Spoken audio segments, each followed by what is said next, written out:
A very good morning to you all and welcome to another educational video on this channel. My name is Fabio and in today's video I'm going to be giving you a breakdown on a dollar Swiss short which I took, which made me lose approximately 3,000 US dollars. So I'm going to give you guys an insight into my thought process and literally showcase why I took the trade. So without further ado, let's dive straight in.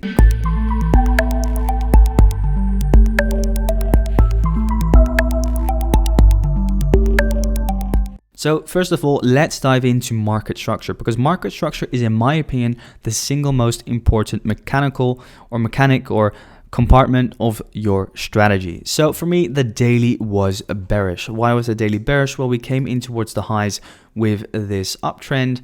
After that, we essentially broke this swing low, and after that swing low was broken, we essentially saw just one big push in towards this area of demand within the market.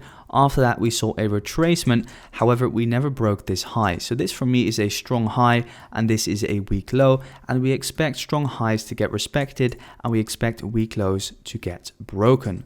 So everything inside these two black lines for me personally was or is a retracement. So second of all, and looking at the internal structure, we were also bearish in my opinion, because what did we see? We essentially saw a push down, push up, push down, push up, and another push down. And I was hoping and anticipating that this was the last push up before we were finally going to break this weak low. Furthermore, we had an area of demand within the market over here on the daily, which already had been broken. This area of demand essentially took out this downtrend and it was therefore demand. As we can see, the first time it got respected beautifully. However, the second time it got broken. So therefore, there was no demand inside it for me anymore. And I was expecting this low to get broken in the near future. Now, diving in towards the 4 hour, because now I've showcased why I saw the daily as bearish, we can see that the 4 hour was also bearish. Coming in towards the highs, we had, of course, this obvious uptrend kind of channel slash wedge, and we were in an uptrend until this low over here got broken.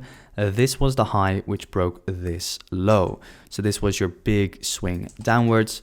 Furthermore, and now we're going to add in some supply and demand mechanics.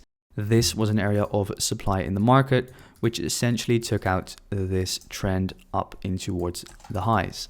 So for me, this was a strong area of supply. Furthermore, we also had some liquidation occurring right below that area of supply, and I was therefore looking for a short further in towards the downside. For me personally, this is just a swing down, and this is all internal structure, because you could say this is an uptrend, right? But this is the uptrend leading in towards the area of supply from where I expect further downside momentum. This is all just an internal pullback with internal structure before that next leg down. Now, looking at what the 4 hour was furthermore doing, I was just pretty much waiting for price to come in towards my area. So here we have it. Price comes in towards this area of liquidity over here, takes out the high, and straight away you can see that there's a retracement, right? Straight away we pop up and we pop back down, close below. So for me, this was already an indication, okay, we have liquidity, we have liquidation above this high, which could essentially mean that we are going to see further downside in the near future. Furthermore, what I always like to do is just look at obvious areas of support and resistance. So this for me was an obvious area of support and resistance. And what I essentially was expecting was that a lot of people would have gone short from here once we kind of saw these bearish candles come in. So then what do most traders do? They set their stop loss above an obvious high. For me over here, this was an obvious high, and they would then try to, let's say, swing price further down. So I now knew, okay, these retail traders have been stopped out. We've been seeing some liquidation over here. We're bearish on the 4 hour, bearish on the daily, and we can now look for those shorts once we come in towards this area of supply. So I was focusing on this 4 hour area of supply, then diving in towards the 1 hour, we could see that we kind of had this refined area of supply over here, then diving in towards the 15-minute, and the zone are not showing. But on the 15-minute, we once again had an area of supply located over here. So let me go back towards the 4 hour. And looking at the 4 hour and the 1 hour, we could see that we were coming in towards that area of 1 hour supply. And on the lower time frame, and with the lower time frame, I mean the 15 and the 5, we could essentially see that there was some slowdown coming in towards that area of supply over here. And I was therefore anticipating on that next leg downwards.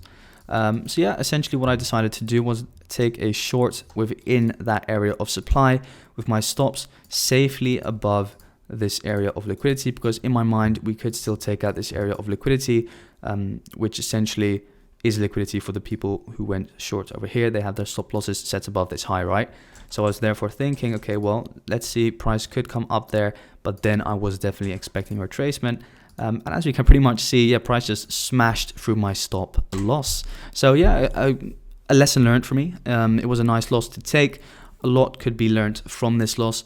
Essentially, the main lesson that I took from this was that I always have to keep my fundamentals up to date, even more than I'm already doing. Second of all, look how to identify slowdown and, let's say, changes of character on the lower time frame to really support that bearish bias.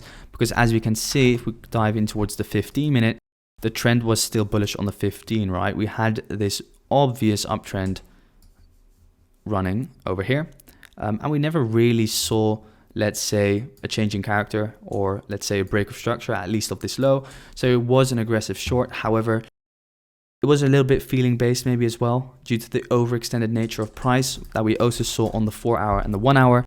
I was literally just hoping maybe for a pullback. So maybe I was just playing with my emotions a little bit too much, but I journaled everything, and that's what it's all about. We learn from our mistakes, and that is what you should also do.